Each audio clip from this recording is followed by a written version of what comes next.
Hello mga mare! Share ko lang sa inyo ang journey ko sa pag-apply ng US Tourist Visa. Kumuha nga pala kami ng agency para tulungan kami mag-prepare at magkasikaso para siguradong alam namin lahat ng gagawin at bawat hakbang. So ayan na nga, kinumpleto namin yung papers namin, tapos a day before ng interview, lumuwas na kami ni Kobe. At dyan nga kami nagstay sa Baby Hotel. Tapat lang kasi siya halos ng embassy para hindi nakagard na galing ka pang probinsya tsaka kaluluwas na Manila for your interview. So aware na nga rin kami sa mga do's and don'ts na gagawin pagpunta sa embassy. Masasabi kong well prepared naman kami mula sa mga papers hanggang sa kung susuotin namin at kung anong gagawin while nasa loob na. At syempre hindi namin nakalimutan humingi ng tulong sa taas. Nung gabi lumabas kami, nagsimba kami sa Baclaran para humingi ng guidance. Tas ayun na nga, this is the day, kako na nung umaga, maganda ang panahon, pero nakakakaba talaga. Hindi mo pa rin pala maiwasan talaga yon kahit handang-handa ka na.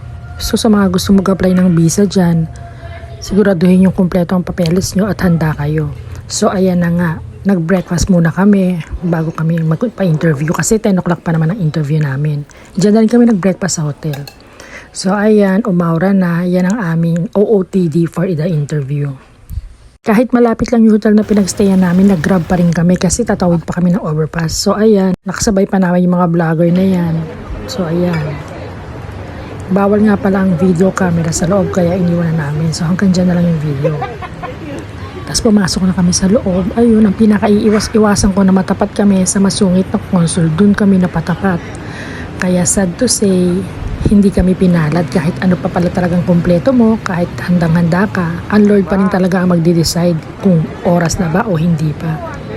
Nakakalungkot, hindi na kami nakapag-video paglabas kasi umiyak na si Kobe, pero wala tayong magagawa kahit anong plan natin, si Lord pa rin talaga ang masusunod. At alam ko naman na time will come. So for now, ready na lang muna kung anong plano ni Lord for us. Lord God, hindi ko alam kung bakit, pero magtitiwala ako sa'yo. Dahil alam kong the best yung plano mo sa buhay ko eh. I love you, Lord God.